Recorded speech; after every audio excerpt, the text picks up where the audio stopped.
back, it's Jackie Thornton here. Today I'd like to bring you another part to the last video that I did.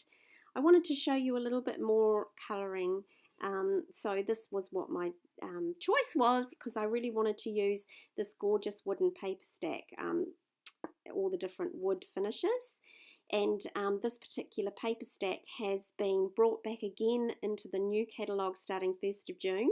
So we're all pretty excited about this, and we're going to have it for at least another year. So that is going to be awesome. It's great for so many projects, and I've used it a lot in scrapbooking as well. So we're going to use that today, but we're also going to use all of these 4 animals. And what you're going to need is you're going to need some Whisper White cardstock, and that's going to be measured at 21 centimetres by 15 centimetres, and then you're going to score that down the middle at 10.5 centimetres. For those of you that do inches, just on the Stampin' Up grid paper, you'll find that we have both the conversions on either side. We're going to need Old Olive, and that's going to be 12.5 centimetres by 8. And you're going to need a piece of Whisper White that is 7.5 centimetres by 12 centimetres, and the wood piece you're going to need to cut 10 centimetres by 14.5 centimetres. So let's have a look at what we got now. We'll just grab that Whisper White piece of card and take out all our little fairy friends and paste that up onto our block. Oh, it's got a little dimensional sticker stuck to it. Okay, so now I'm just going to use archival ink, black archival ink. I find that that works for me. I am going to be switching to StazOn once I get another stamp pad. My one's gone a bit dry, and I want to replace it. So once that arrives, I will probably go across to using StazOn. It works better with the blendables, and doesn't tend to run the black ink on the stamp that you've stamped the image. Doesn't tend to run as much. So here we have the blenders that I want to use today. Now these blenders are some different shades. We've got a dark grey and a light grey, and we've got some crumb cake, dark, crumb cake light, and an ivory one that I've had for a wee while. But you could use anything. You can use any sort of colours that you've got. And we're going to be having some new ones added to our collection in June. So make sure you get on my mailing list for the new catalogue if you're in New Zealand, and I can get that out to you. It's a really great catalogue that's good to have because it has lots of ideas in it on how to do the projects. So just let me know, send me a message or place a comment down below. So I'm doing my colouring in again like I normally do, and that is putting on the one colour, not blending in the 2 colours, and then going over again once that's dried with a darker shade. Now you just noticed I used that white pen. That is actually an eraser pen, and that I put on the cheeks of the little squirrel, and it just lifts the colour off, and it just gives those little cheeks a different look, makes them look a little bit more chubbier. So that's a way that you can use that eraser, is to lift that colour off of the card if you go over the lines too. So yep, that's what I've done this time, is just gone over. You'll see when you do the rabbit here, going over once with one colour. I'm just going to add a little bit of light pink onto our little bunny and some ears.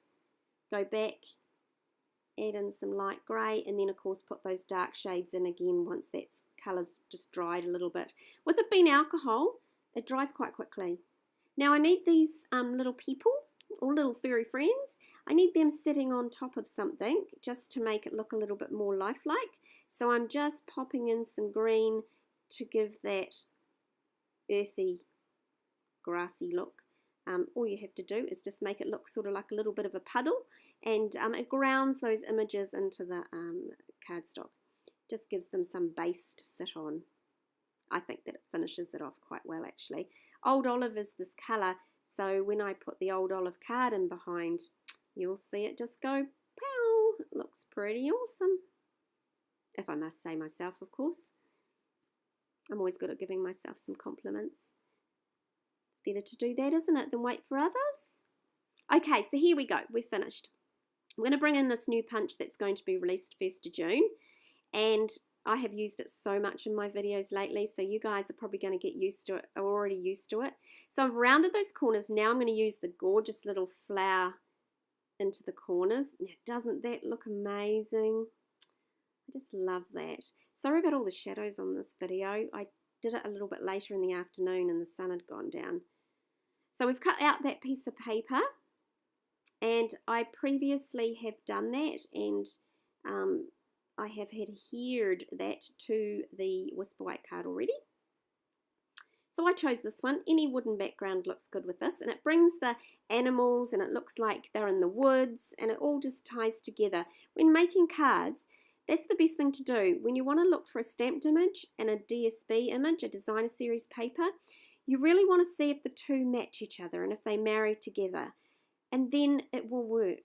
So if you're doing a stamped image, use a nice flowery paper, that sort of thing. So we're in the woods with the animals, so we're using a nice wood paper.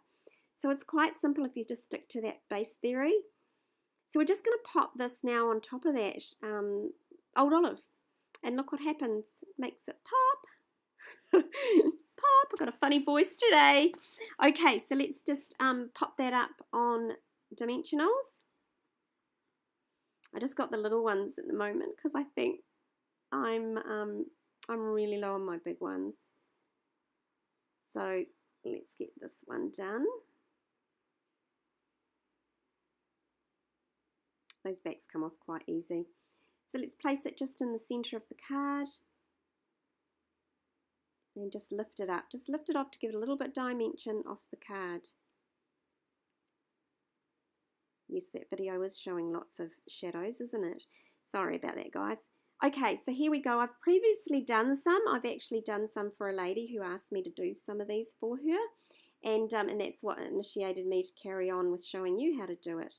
So there we have it. Thank you. If you'd like to subscribe to my channel, I would love you to be a part of it. Just subscribe with the button below.